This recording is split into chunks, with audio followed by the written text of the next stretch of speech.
बढ़ाएं कि उसको अपने साथ साथ पूरी प्रकृति का ध्यान रखना है, जिसमें पशु पक्षी, जीव जंतु, समाज और सबसे बड़ा अपना राष्ट्र। जब बच्चे के अंदर ये भावना होगी तभी उसका कृष्णा या राधा बनना सार्थक होगा। आप कल्पना करें कि अगर हमारी आने वाली पीढ़ी, हर बच्चा, हर बच्ची कृष्णा और राधा के चरित्र को धारण करेगा तो ये देश कैसा होगा?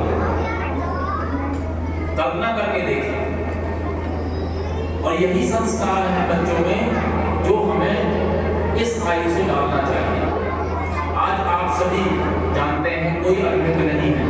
आज central home, old age home, इन सब की संख्या बढ़ती जा रही है। मैं हिंदी में बता दूं, वृद्धाश्रम, इनकी संख्या बढ़ती जा रही है।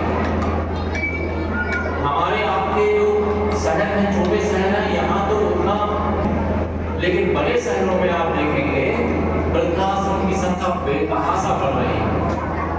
लोग पैसा कमा लेते हैं, आश्रम खोल देते हैं, लेकिन वृद्धावस्था में अपने ही माता पिता को अपने पास रखने में उनको कष्ट होता है, असमर्थता होती, वो संस्कारों में आए ही नहीं है। वो अफेक्शन, वो अट्रैक्शन, वो लगाव पेरेंट्स के प्रति, अपने घर के बुजुर्गों के प्रति उन बच्चों में बाल्यावस्था से डाले ही नहीं गए।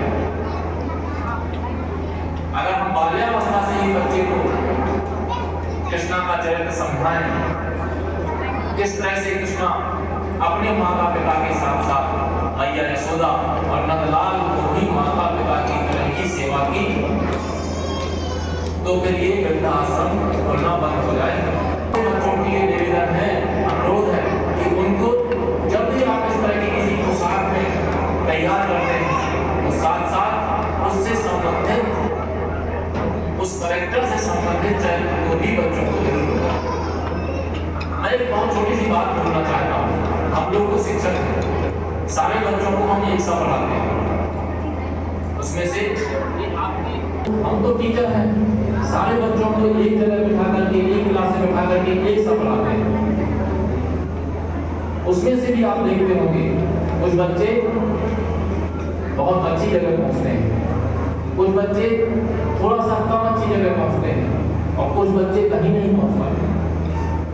ऐसा नहीं कि उस बच्चे को पढ़ाया नहीं गया, उस बच्चे को भी आपने या हमने उसी तरह से पाला पोसा है जिस तरह से दूसरे बच्चों को।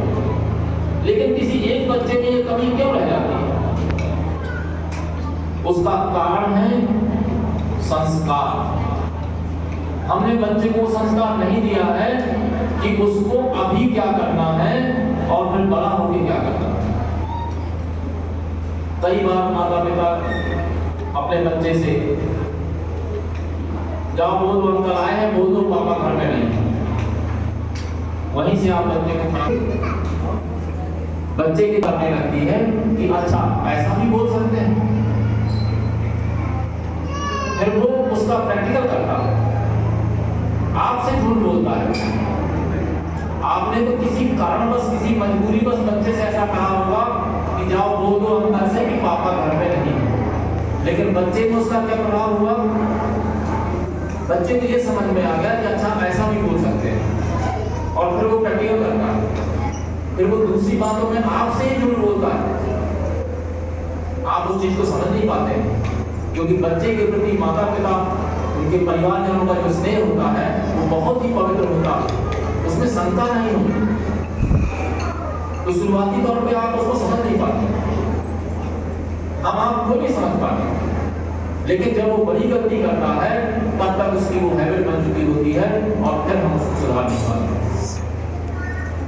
तो आप सबसे मेरा निवेदन ये है कि बच्चे बहुत इनोसेंट होते हैं, आप जैसा बनाना चाहोगे वैसे बन जाएंगे।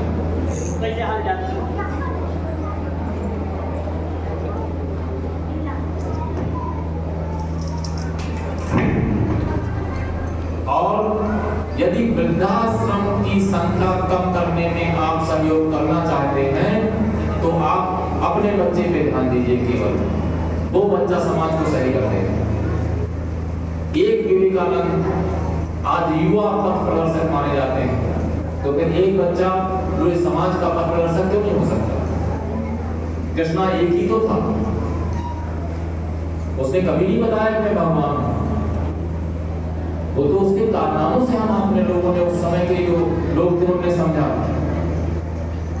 देखो उन्होंने समाज को सुधारा,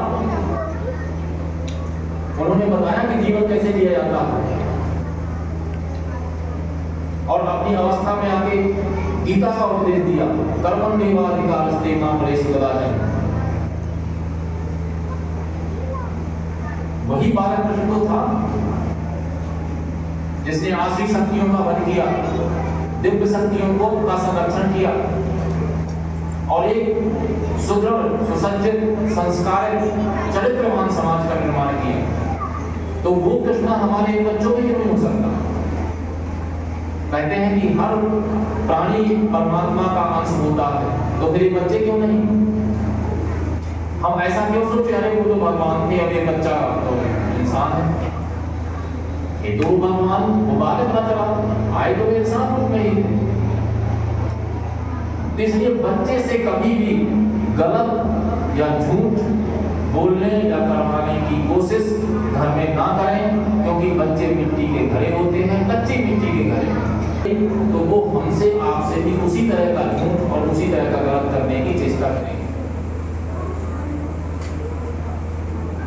तो मुझे लगता है कि मेरा निवेदन आप तक पहुंचा होगा और आप लोग उसको जरूर ध्यान दीजिए। हमारी आपकी सबकी ये कलेक्टिव रिस्पॉन्सिबिलिटी है, मिली जुली जिम्मेदारी है कि हम इस चीज पे गौर करें। आगे आने वाला समय जो है काफी चुनौतियों भरा है। अगर हमने अभी से ध्यान नहीं दिया तो हम सिर्फ बच्चे को बड़ा होगा तो देखेंगे, लेकिन जो आपकी उम्मीद, आकांक्षाएं, आपके सपने जो होंगे उनको शायद उस लेवल तक पूरा होता हुआ नहीं देख पाएंगे। क्योंकि ये बहुत बार होता है, हम लोग पूछते हैं क्यों भाई घर में बताया था बेटा? बताया तो था, नहीं पता हमें कि बच्चे ने घर में बताया है, आपको नहीं बताया, लेकिन हम उस चीज पे विश्वास कर रहे हैं कि हाँ बताया था। और जब आपसे बात होती है सर चर्चा ही नहीं करी बच्चे, ये बात बच्चे के दिमाग में कहां से आई? वो हमसे या आपसे ही सीखता। तो आज ये तो एक चर्चा थी, क्योंकि आप सब जब आप लोग हमारे पास बच्चों को भेजते हैं तो निश्चित तौर पर आपका ये विश्वास है कि हम बच्चों को अच्छा मार्गदर्शन दे रहे हैं, उनके जीवन को अच्छा बनाने के लिए बहुत अच्छी पढ़ाई कर रहे हैं। जब आपका इतना विश्वास हम लोगों पर है तो ये एक, जिसे हम अपनी साधारण भाषा में कहें कि ये घरेलू बात थी, ये घर की बात थी जो हम आप कर रहे हैं। किसी बच्चे के भविष्य के निर्माण में दो लोगों को सबसे ज्यादा खुशी होती है, एक तो उसके टीचर को और दूसरे उसके माता पिता। तीसरे किसी को नहीं होती उतनी खुशी।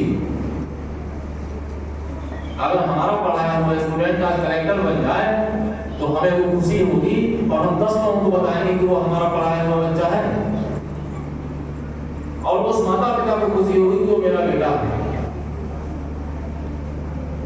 दूसरे किसी व्यक्ति को उतनी खुशी नहीं होगी, वो अलग बात है। वो तो फिर कोई और लोग होते हैं जो ईर्ष्या रखते हैं, दुर्भावना रखते हैं, खुशी तो सबको होगी, लेकिन जो खुशी एक टीचर और माता पिता को किसी बच्चे के आगे बढ़ने में होगी, वो किसी संयुक्त दायित्व बनता है ये कि हम बच्चे के सर्वांगीण विकास पर ध्यान दें, ना कि अपनी छोटी छोटी आवश्यकताओं की पूर्ति के लिए बच्चे का उपयोग करें। जैसा कि मैंने उदाहरण दिया कि जाओ बेटा अंदर से बोल देना कि पापा घर पे नहीं।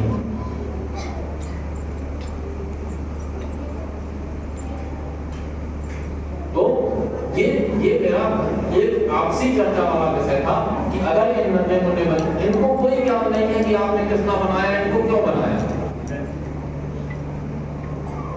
हमें आपको ज्ञान है कि हम इसको कृष्ण क्यों बना रहे हैं, इसको राधा के रूप में हम क्यों ला रहे हैं, इसकी पोशाक क्यों बना रहे हैं। अगर हम ये बंद कर दें, आप ये बंद कर दें, तो कुछ सालों बाद आप देखेंगे कि कल्चर का सत्यानाश हो जाएगा। जैसा कि आज आप देखते हैं कि पाश्चात्य आ गया पूरा इंडिया में। हमारा जो भारतीय कल्चर था 90% तक दूसरे हो गया। किसी से कोई बात छिपी नहीं है। आज सब आप देखते हैं, पॉलिटिक्स कैसी हो गई है, अफसरशाही कैसी हो गई है, समाज सोसाइटी कैसा हो गया है, आप सब जानते हैं, सब देखते हैं, सब सुनते हैं, और हम ही आप तो सोसाइटी समाज हैं।